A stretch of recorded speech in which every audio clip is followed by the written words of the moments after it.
स्वागत करतो। जय भीम, जय संविधान।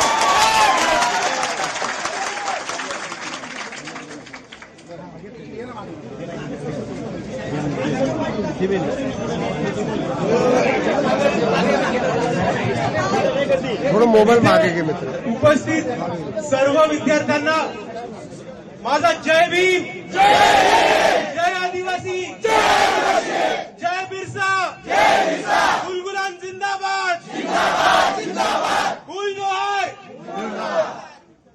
मित्रांनो, सर्वात पहिले मी आपल्या सर्वांचे खूप खूप अभिनंदन करतो की आपण सर्वांनी ताकद दाखवून दिली आहे आणि परत एकदा या महाराष्ट्राला दाखवून दिलंय की आदिवासी विद्यार्थ्यांची जर अन्याय झाला तर आदिवासी विद्यार्थी अजून झोपला नाहीये। अरे तुमच्या नंतरची खाली करा।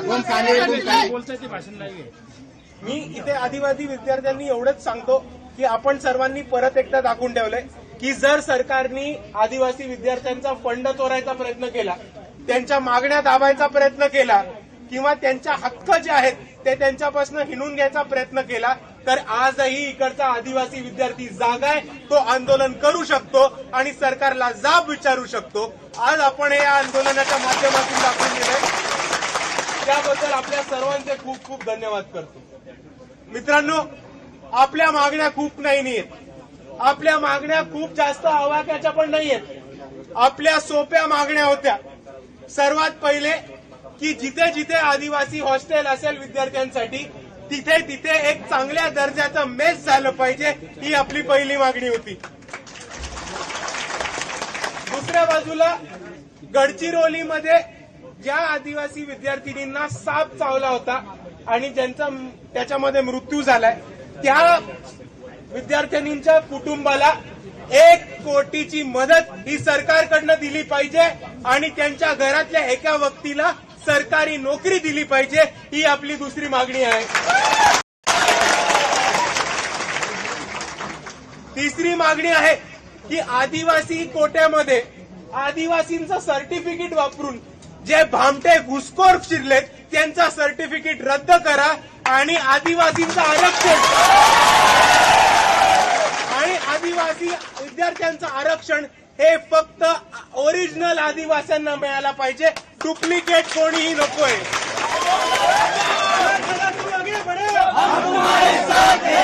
आपली चौथी मागणी याच्यामध्ये हे आहे की आज इकडच्या सरकारने एक महत्वाचा मुद्दा मांडलाय की विद्यार्थी जे आदिवासी विद्यार्थी जे सरकारच्या वसतिगृहामध्ये राहतात, हॉस्टेलमध्ये राहतात, त्यांना आंदोलन करण्याचा कोणता अधिकार नाहीये।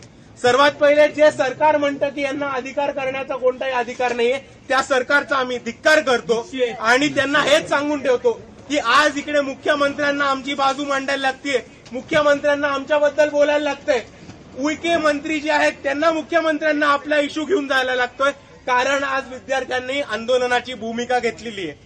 आणि आपण दिल्लीमध्ये दाखवलंय, नेपाळमध्ये दाखवलंय, झारखंडमध्ये दाखवलंय की जेव्हा इकडचा विद्यार्थी आंदोलनावरती उठतो तेव्हा सरकारला त्यांच्याशी बसायला लागतं, बोलायला लागतं आणि आपल्या मागण्या ऐकायला लागतात।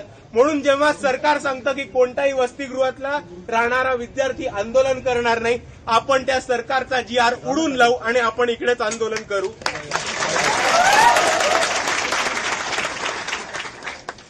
आणि आपली ही शेवटची मागणी आहे की जिथे जिथे वसतिगृह आहेत तिथे तिथेच सगळ्या चांगल्या फॅसिलिटीज उपलब्ध झाल्या पाहिजेत।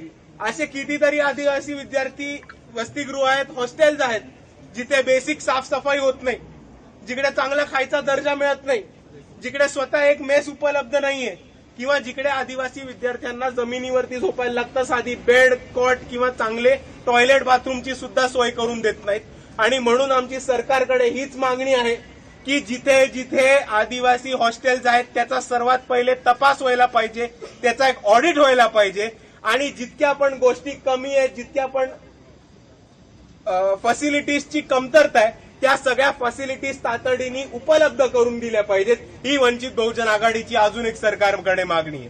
आणि आपल्या जितक्या पण मागण्या आहेत त्या मागण्यांवरती वंचित बहुजन आघाडी ठामपणे आदिवासी विद्यार्थ्यांच्या पाठीशी आहे आणि या आंदोलनामध्ये तुमच्या खांद्याला खांदा लावून उभं राहण्याची भूमिका आम्ही नक्कीच घेऊ. दुसऱ्या बाजूला जाता जाता मला आपल्या सर्वांना दोनच गोष्टी सांगायच्या आहेत.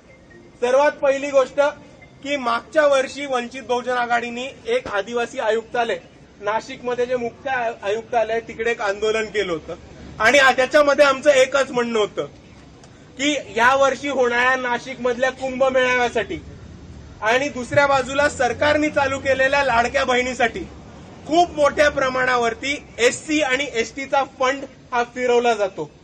तो एससी आणि एसटीचा फंड कुठे फिरवला जातोय ह्याचं एक ऑडिट करून डिक्लेरेशन सरकारने दिलं पाहिजे आणि एससी आणि एसटीच्या ज्या विकासासाठी फंड आहे तो अजून कुठेही न फिरवता एससी आणि एसटीच्याच विकासासाठी वापरला पाहिजे ही आपली ठाम मागणी आहे. लोकशाही मराठी ऐका, पहा, जागरूक रहा.